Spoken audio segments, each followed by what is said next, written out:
성경 말씀 보시겠습니다. 오늘 은혜 받을 말씀은 구약성경 시편 27편 말씀입니다. 구약성경 시편 27편 1절 말씀부터 마지막 14절까지 함께 말씀을 읽도록 하시겠습니다. 구약성경 시편 27편 구약성경 820페이지에 있습니다. 다 찾으신 줄 알고 우리 함께 말씀을 읽겠습니다. 시작. 여호와는 나의 빛이요 나의 구원이시니 내가 누구를 두려워하리요. 여호와는 내 생명의 능력이시니 내가 누구를 무서워하리요. 악인들이 내 살을 먹으려고 내게로 왔으나 나의 대적들 나의 원수들인 그들은 실족하여 넘어졌도다. 군대가 나를 대적하여 진칠지라도 내 마음이 두렵지 아니하며 전쟁이 일어나 나를 치리할지라도 나는 여전히 태연하리로다. 내가 여호와께 바라는 한 가지 일 그것을 구하리니 곧 내가 내 평생에 여호와의 집에 살면서 여호와의 이름 아름다움을 바라보며 그의 성전에서 사모하는 그것이라. 여호와께서 환난 날에 나를 그의 초막 속에 비밀히 지키시고 그의 장막 은밀한 곳에 나를 숨기시며 높은 바위 위에 두시리로다. 이제 내 머리가 나를 둘러싼 내 원수 위에 들리리니 내가 그의 장막에서 즐거운 제사를 드리겠고 노래하며 여호와를 찬송하리로다. 여호와여 내가 소리내어 부르짖을 때에 들으시고 또한 나를 긍휼히 여기사 응답하소서. 너희는 내 얼굴을 찾으라 하실 때에 내가 마음으로 주께 말하되 여호와여 내가 주의 얼굴을 찾으리이다 하였나이다. 주의 얼굴을 내게 숨기지 마시고 주의 종을 노하여 버리지 마소서. 주는 나의 도움이 되셨나이다. 나의 구원이 하나님이시여 나를 버리지 마시고 떠나지 마소서. 내 부모는 나를 버렸으나 여호와는 나를 영접하시리이다. 여호와여 주의 도를 내게 가르치시고 내 원수를 생각하셔서 평탄한 길로 나를 인도하소서. 내 생명을 내 대적에게 맡기지 마소서. 위중자와 악을 토하는 자가 일어나 나를 치려함이니이다. 내가 산자들의 땅에서 여호와의 선하심을 보게 될 줄을 확실히 믿었도다. 너는 여호와를 기다릴지어다. 강하고 담대하며 여호와를 기다릴지어다. 아멘. 할렐루야. 오늘 이 시간에도 하나님이 우리에게 이 귀한 말씀으로 은혜 받게 하실 줄 믿습니다. 한번 우리 앞뒤 좌우에 있는 분과 인사 나누실까요? 오늘 또 복된 날입니다. 하나님이 우리를 사랑하십니다. 시작. 말씀으로 힘을 얻으세요. 성찬에 참여하여 큰 은혜 받으세요. 오늘 설교 제목 한번 따라해 보실까요? 나에게 단 한 가지 소원은 오직 하나님. 주보에는 그렇게 안 나와 있는데 다시 한번요. 나에게 단 한 가지 소원은 오직 하나님. 오늘 이 제목으로 말씀을 전할 때에 우리 하나님께서 우리에게 큰 은혜 주실 줄 믿습니다. 오늘 우리가 읽은 시편 27편 말씀을 보게 되면은 다윗의 대단한 믿음의 고백이 다시 등장하고 있는 것을 보게 됩니다. 특별히 그 중에서도 10절 말씀을 보시게 되면은 나의 아버지와 나의 어머니는 나를 버렸을지라도 주님은 나를 돌보십니다. 주님은 나를 버리지 아니하십니다. 이런 고백을 우리가 읽을 수가 있어요. 이 말씀은 실제로 다윗의 아버지 어머니가 다윗을 버렸다는 그런 뜻이 아니라 그런 일이 혹 벌어질지라도 하나님은 자신을 끝까지 돌봐주실 것을 믿습니다. 그런 고백이라고 생각할 수 있습니다. 특별히 오늘 말씀을 보시게 되면 다윗은 지금 치열한 전쟁 중에 있는 것을 우리가 잘 느낄 수가 있습니다. 말하자면 대단한 공경에 그가 처하여 있음을 우리에게 잘 보여주고 있는데요. 그 중에서도 몇 절 말씀을 살펴보면 2절에 나의 대적자들 나의 원수들이 저 악한 자들이 나를 잡아먹으려고 나에게 다가왔습니다. 이렇게 고백하고 있잖아요. 3절도 보게 되면 군대가 나를 치려고 에워싸 있습니다. 용사들이 나를 공격하려고 일어나고 있습니다. 이렇게 고백하고 있고요. 12절 말씀도 보게 되면 그들이 거짓으로 증언하며 폭력을 휘둘려서 나에게 지금 대항해 오고 있습니다. 라고 이렇게 말하고 있습니다. 그런데도 불구하고 다윗은 담대합니다. 변함이 없어요. 그래서 1절을 보게 되면은 주님이 나의 빛이십니다. 나의 구원이십니다. 그런데 누가 내게 이제 두려움을 줄 수 있습니까? 내가 누구를 두려워할 수 있겠습니까? 주님이 내 생명의 피난처이신데 내가 누구를 무서워하겠습니까? 라고 아주 담대한 신앙을 여기서 우리에게 잘 보여주고 있어요. 그 다음에 6절에도 보면은 그때 나는 나를 에워싼 저 원수들을 내려다보면서 머리를 높이 치켜들겠습니다. 주님의 장막에서 환성을 올리며 제물을 바치고 노래하며 주님을 찬양하겠습니다. 라고 고백하고 있는 것을 보게 됩니다. 이 찬양을 보게 되면은 우리가 다윗의 믿음은 정말로 그냥 다윗의 믿음 그렇게 말하지만은 다윗의 믿음이 진짜 참 좋은 믿음이구나. 다윗의 믿음이 진짜 믿음인 것을 우리가 이런 대목을 통하여 다시 한번 깨닫게 되고 알게 됩니다. 지금 다윗은 사방으로 적에게 둘러싸인 상황이잖아요. 실제 이런 상황인 것을 한번 생각해 보시기 바랍니다. 여러분 그렇잖아요. 우리는 몸만 조금 아파도, 우린 재정적으로 조금만 힘들어도, 인간적으로 관계가 조금만 어려워져도 낙심하고 실망하고, 그리고 정말로 기도했는데도 왜 이러지, 하나님을 믿었는데도 왜 이러지, 자꾸 우리가 낙심하게 되고 실망할 수가 있는데 다윗은 당당합니다. 다윗의 이런 믿음은 어디에서 나왔을까요? 한마디로 말해서 다윗은 늘 주님을 바라보았기 때문이고, 또 한 가지는 다윗은 어떤 상황에서도 기도의 줄을 놓지 않았기 때문에 이런 당당한 믿음, 이런 대단한 믿음을 가질 수가 있게 된 것입니다. 특별히 시편 27편은 독특한 구조를 가지고 있는데요.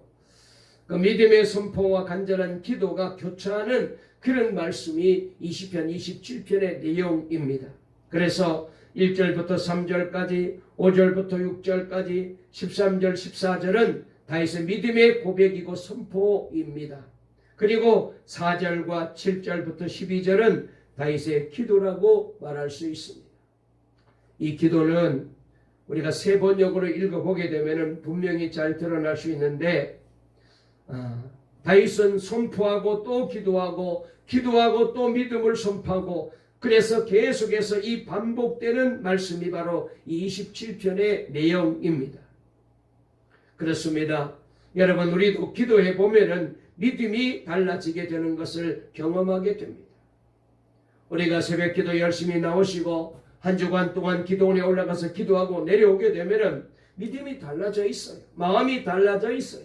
예배 드리는 태도가 다르고, 그리고 말씀을 사모하는 마음이 달라요. 기도하면 사람은 누구든지 달라집니다.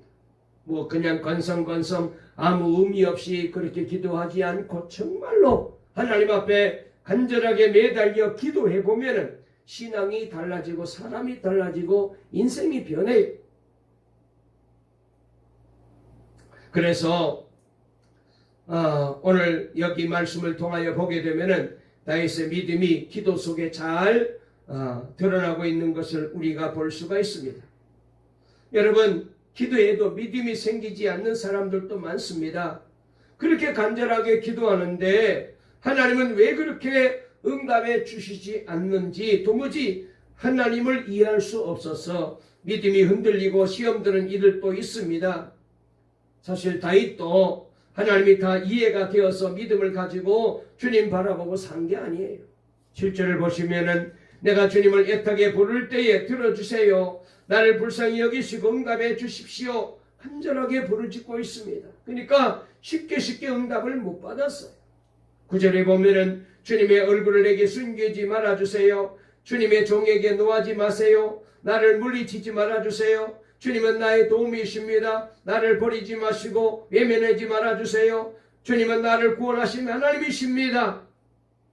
여기 말씀을 보게 되면은 다윗이 지금 상황이 너무 어려워서 말이 제대로 안 나와서, 우리가 어렵고 힘들면은 막 큰 말이 나오잖아요.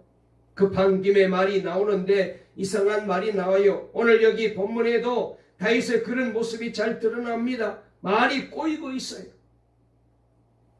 낙심했다가 믿었다가 낙심했다가 믿었다가 낙심했다가 일관성이 없습니다. 그러나 분명한 것은 다윗에게는 이해할 수 없는, 하나님에 대한 이해할 수 없는 그 믿음이 반드시 그에게 있었음을 우리에게 보여주고 있어. 그래서 13절 말씀을 보게 되면 이 세상에 머무는 내 한 생애에 내가 주님의 은덕을 입은 것을 나는 확실히 믿는다.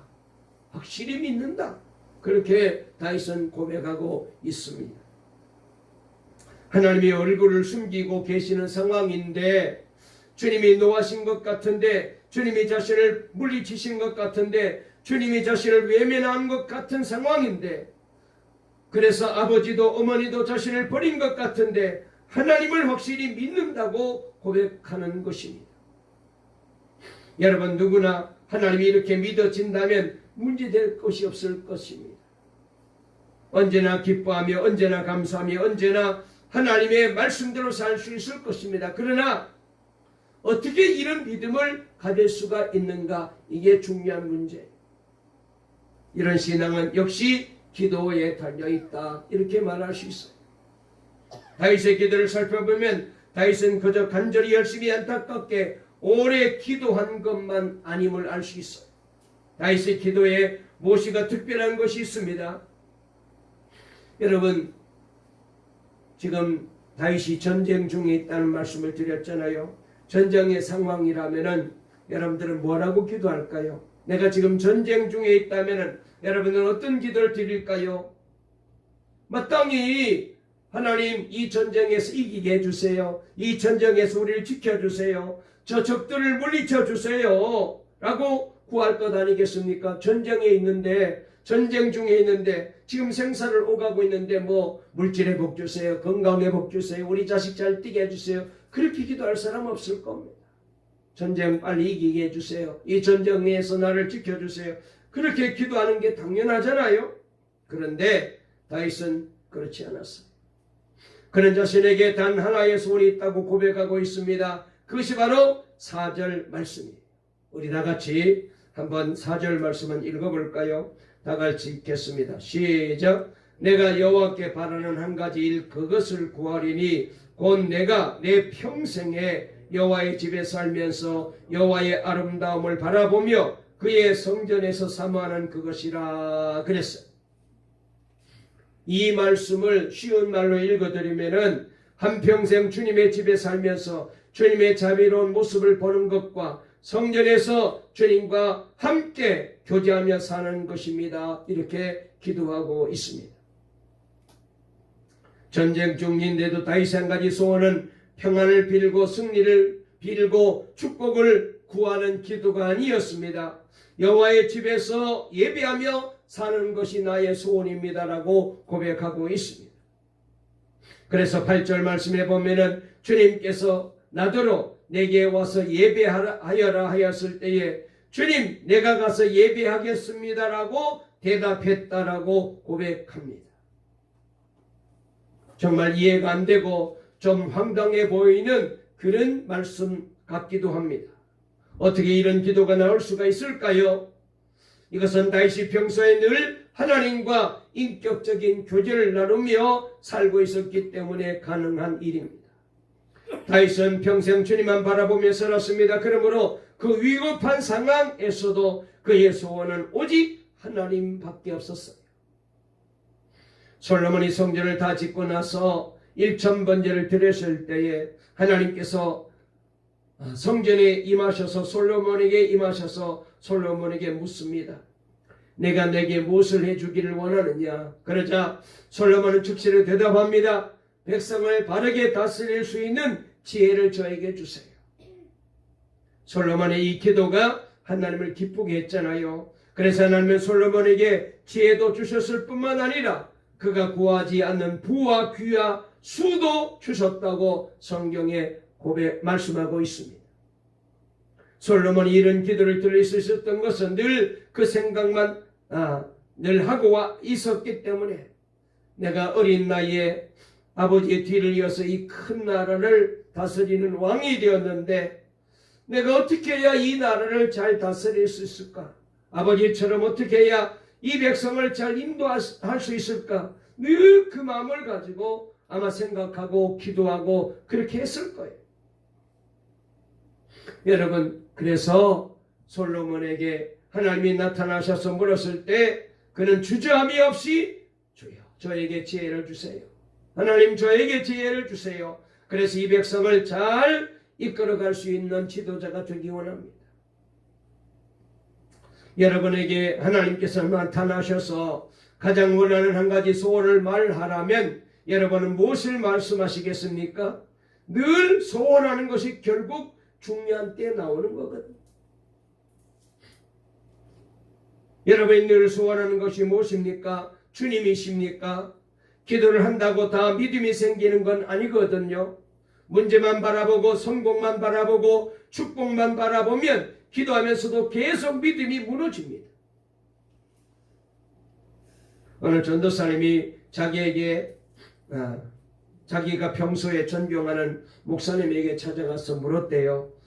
목사님, 목회 성공하려면 어떤 준비를 해야 되겠습니까? 어떤 준비를 해야 됩니까? 라고 물었답니다. 목사님이 그때 이런 얘기를 해주었대요.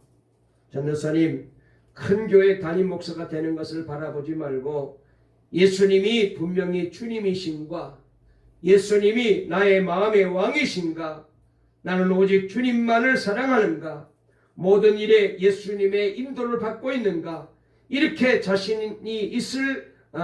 이렇게 자신을 늘 점검하면서 그렇게 훈련을 받으세요. 그리고 그 예수님을 증거할 복음이 분명하기만 하면은 전도사님은 앞으로 나중에 성공하는 목사가 될 것입니다. 이렇게 얘기를 해 주었답니다. 여러분, 그렇습니다. 목회를 하는 많은 분들이 목회를 시작하면서 성공을 꿈꾸잖아요. 나도 어느 성공한 목사님처럼 큰 교회, 수천 명, 수만 명이 모이는 교회, 정말로 어디 가든지 인정받고 성공했다고 그런 얘기 듣기를 원하는 그런 목회를 꿈꾸잖아요. 그런데 이분은 그런 목사가 되지 말고 정말로 너의 마음속에 예수님을 모시고 사는가? 정말로 예수님의 인도를 받는가? 오직 예수님만 사랑하는가? 복음으로 너의 마음속에 충만해 있는가? 그렇게 되면 너는 성공할 수 있다는 것. 여러분은 어떤 목사를 원하십니까? 목사도 이제 바로 그렇게 주님만을 사랑하는 그런 이제 교인들을 원하고, 교인들도 목사님이 그런 목사가 되었으면 좋겠다는 그런 마음이 있을 거예요. 여러분, 하나님이 쓰시는 사람은 바로 이런 분입니다. 여러분은 잘 되기 위하여 기도하십니까? 그렇다면 아직도 좀 부족합니다. 예수님 한 분이면 충분합니다. 그런 기도가 늘 기도 속에 있다면 됐어요. 그분은 된 거예요. 그분은 항상 응답받고 있습니다. 그분은 항상 주님의 인도를 받고 있습니다. 아직까지도 성공을 꿈꾸고 물질의 복을 꿈꾸고 부유함을 꿈꾸고 만약 우리의 관심이 거기에 있다면 아직까지도 영적으로 우리는 부족한 것입니다. 1940년대 중국 가정교회 한 무리가 중국에서 예루살렘까지 도보 여행을 하며, 그래서 여행하는 중에 길에서 만나는 사람들, 그 사람이 힌두교 신자든지 불교 신자든지 이슬람 교인들이든지 안 그러면 무신론자든지 예수님을 전하려고 그렇게 고향을 떠났답니다. 유명한 백투 예루살렘 운동이 여기서 시작이 된 거예요. 그 지도자 중 한 사람이 누구냐면 시몬 자오라는 중국 사람입니다. 시몬이 이끈 무리는 대략 한 25명 됐는데 중국에서 걸어가지고 성지 예루살렘까지 가는 길이 얼마나 먼 길입니까? 보통 길이 아니죠. 그런데 저들은 그렇게 걸어가면서 예루살렘까지 가는 동안에 만나는 사람마다 예수를 전하기로 마음먹고 기도하고 그렇게 출발한 거예요. 그런데 공교롭게도 그들이 중국 국경을 넘으려는 찰나에 중국에는 공산주의 철권 통치가 시작이 되어 국경이 완전히 그때 폐쇄되어 있었습니다. 국경을 넘어가려는 시몬의 일행은 반역자로 몰리게 되었고 결국은 다 잡혀서 감옥에 감금되었답니다. 당시 중국 감옥은 죽음의 수용소와 같았대요. 배식은 거의 제대로 이루어지지 않았으며 그나마 주어지는 음식이라고는 썩어서 버려야 마땅할 그 악취나는 그런 음식만 조금씩 주었답니다. 그리고는 하루 14시간씩 중노동에 시달렸고 여름에는 찌는 듯한 더위와 겨울에는 혹독한 추위가 기승을 부리는 그런 열악한 감옥에 저들을 가둬놓고 그렇게 고통을 준 거예요. 매일 고문이 가해졌기에 건강한 사람도 6개월 안에 다 죽었답니다. 시몬의 일행은 이렇게 감옥에 갇혀서 고문당하다가 다 죽었답니다. 유일하게 살아남은 사람이 바로 이 지도자 시몬만 살아남게 된 것. 시몬과 그의 믿음의 친구들은 주님이 주신 비전을 따라 순종했음에도 불구하고 그 희망은 물거품이 되고 말았어요. 우리가 생각하기엔 하나님 세상 부귀영화를 원하는 것도 아니고 출세를 원하는 것도 아니고 아니 성지 예루살렘까지 걸어가면서 오로지 복음 전하겠다는데 아니 이분들의 앞길을 좀 편하게 만들어 주시지 그거는 못할 망정 아니 고문당하지 않고 굶지는 않게 해주셔야 되는데 이렇게 붙잡혀가지고 감옥에서 그렇게 모진 고문을 받다가 다 죽게 만드시니 이거 정말 하나님 살아계십니까? 이런 분이 좋으신 하나님입니까? 원망이 나고 낭망이 나올 수 있는 그런 상황에서 지도자 시몬이 이렇게 하나님 앞에 기도합니다. 하나님, 제가 예루살렘으로 갈 수는 없지만 그 비전을 완수할 중국의 성도들을 일으켜주세요. 우리들은 지금 잡혀가지고 감옥에 갇혀서 다 죽어가지만 하나님 우리의 마음 이 비전은 이루어지게 해달라고. 지옥 같은 감옥 생활 속에서도 시몬은 주님을 믿고 사명을 위하여 늘 기도합니다. 그런 시몬에게 주님의 은혜가 함께하는 증거가 여러 번 있었대요. 한 번은 다른 죄수들이 살인적인 겨울 추위 속에서 그를 옥사 밖에 세워두고 하나님이 그를 도와주실지 보라며 야유를 보냈습니다. 그러니까 정말로 저 사람들이 저렇게 예수를 열심히 믿는다고 그리고 예수님은 어떤 상황에서도 지켜준다니까 정말로 저들이 믿는 대로 한번 지켜주나 우리 한번 보자. 조롱하는 사람들이 이 사람을 그 추위에다가 밖에다 내세워놓고 그리고는 봤어요. 시몬은 밖에 서서 주님께 그때 온몸이 꽁꽁 얼어가는 그 추위에서도 간절히 기도했고 갑자기 기도하는데 온몸에 온기가 돌기 시작합니다. 죄수들은 그의 몸에서 막 김이 무릉무릉 나온 걸 보게 된 거예요. 깜짝 놀랐습니다. 긁어봤더니 이 시몬이 서 있는 발 주위에 눈이 10cm, 20cm 쌓여 있는데 눈이 술술술 다 녹아버리는 거예요. 이야, 기적이 일어난 거. 한 번은 혹독한 매질을 당하여 그의 두개골에 금이 갔대요. 머리에 금이 간 거예요. 그가 의식을 잃고 쓰러진 상태에서 주님은 환상 가운데 나타나 내 아들아 내가 너와 함께 있다. 널 버리지 않을 거야. 라는 말씀을 들려주십니다. 의식을 되찾은 시몬은 맞은 부분을 손으로 만져보았더니 피가 말라 엉겨 붙어 있었지만 상처는 기적적으로 치유가 된 거예요. 시몬은 복역한 지 40년이 지나 풀려났습니다. 72세가 된 시몬은 병든 녹을 이끌고 감옥에서 나왔으나 갈 곳이 없었습니다. 아는 사람도 없고 세상은 너무나 달라진 상태였죠. 이제 어떻게 해야 한단 말인가? 그는 자신이 알고 있는 단 한 가지를 실천했습니다. 그것은 바로 작은 방을 찾아 기도하는 일을 다시 한 거예요. 거기서 한 신자를 만나게 되었고 믿음 때문에 감옥에서 40년을 살다가 나온 한 형제가 있다는 소문이 이 사람을 통하여 주변에 퍼져나가기 시작합니다. 이 소식을 들은 중국 그리스도인들은 너무나 놀랐어요.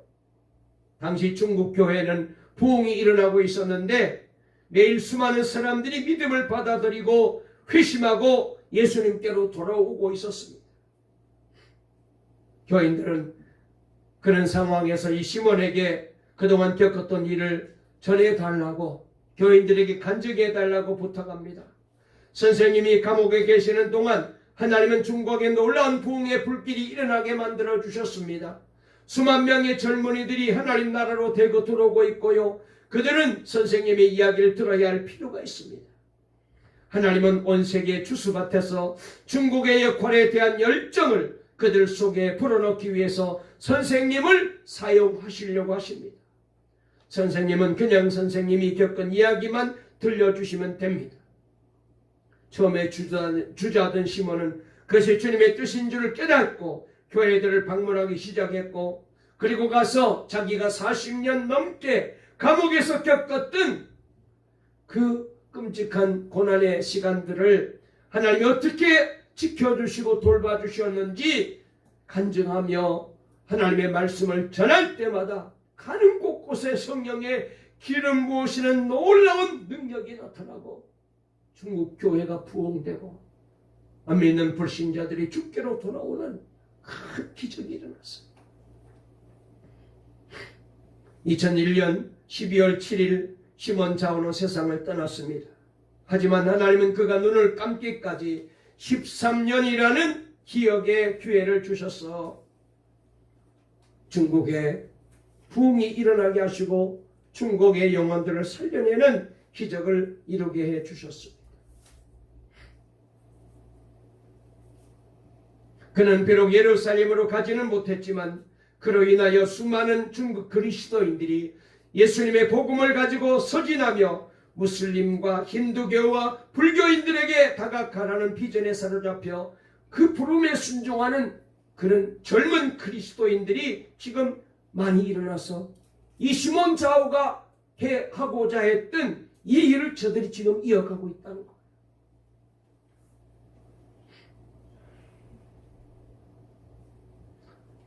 그래서 지금 잘 아시는 대로 전 세계 나라 중에 그리스도인들이 제일 많은 나라가 중국입니다.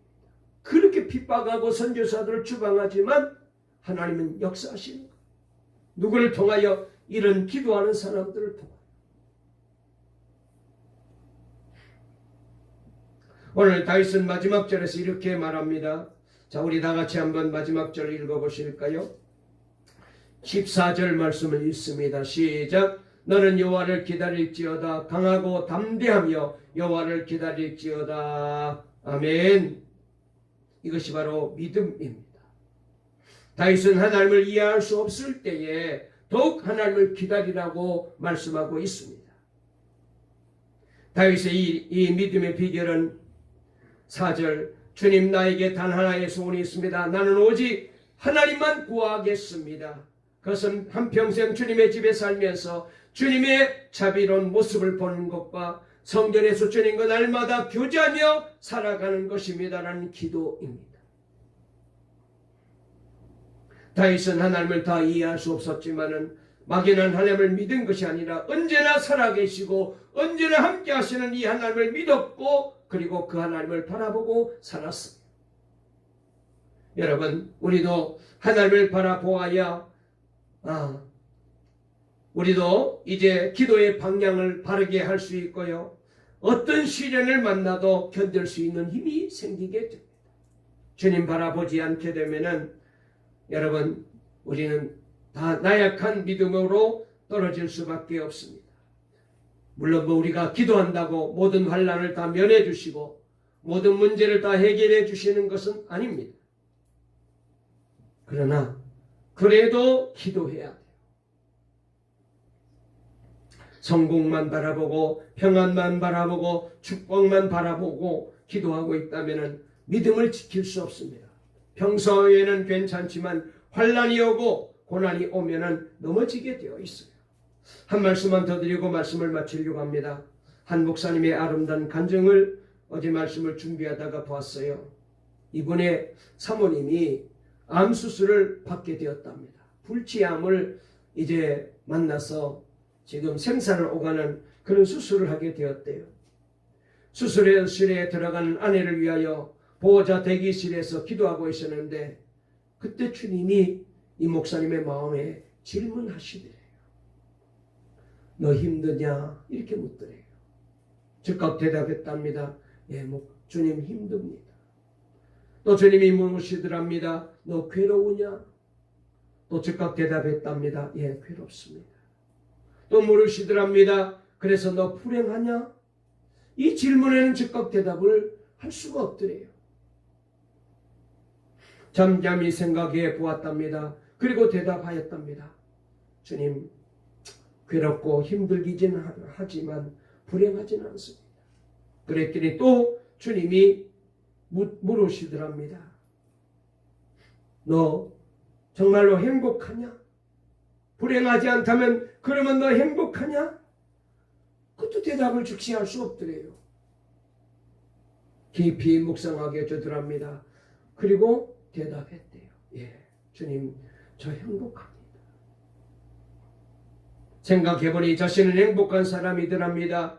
구원받았고 주님께서 함께 하시고 수술 받는 아내 곁을 지키고 있으니 참 행복한 사람이더랍니다. 그래서 예, 행복합니다. 그런 고백을 하고는 그리고 난 다음에 눈을 떴는데 거짓말처럼 마음속에 모든 두려움이 다 사라지고 고통도 사라지고 감사가 나오고 찬송이 나오더래요.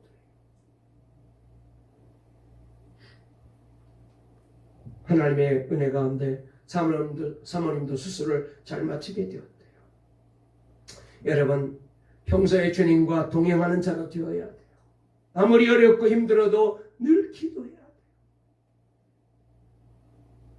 오늘 우리 모두 이런 신앙과 믿음으로 성찬에 참여하셔서 주님의 살과 피를 기념하는 빵과 포도주를 받으시고 이제 주님과 함께 하시는 주님을 내 마음의 주인으로 모시고 주님을 나의 선한 목자로 모시고 날마다 주님과 동행하는 놀라운 새로운 신앙의 삶을 출발하는 우리 동방교회 성도들 다 될 수 있기를 간절히 주의 이름으로 축원합니다. 축원합니다. 살아계신 하나님 아버지 감사합니다. 오늘도 복된 날, 귀한 날, 주의 날을 허락해 주시고 주님 앞에 예배할 수 있도록 우리를 주님 곁으로 불러주시니 감사합니다. 그렇습니다. 다윗은 그런 믿음이 있었습니다. 어떤 상황에 처한다 할지라도 늘 주님 바라보고 기도하는 사람이었습니다. 주님이 하시는 일이 다 이해가 되진 않았지만은 그러나 주님에 대한 믿음이 변치 않았고 그랬더니 주님께서 환난에서도 전쟁에서도 그를 지켜주시고 그 믿음대로 그를 돌봐주시고 인도해 주신 줄 믿습니다. 아버지 하나님, 우리들도 이 소원을 가지고 기도하고 이 믿음으로 모든 어려움을 이겨내며 하나님께 가까이 나아가서 주님 모시고 살아가는 복 있는 동광의 성도들 다 되게 만들어 주시옵소서. 예수님의 이름으로 기도 올리옵나이다. 아멘.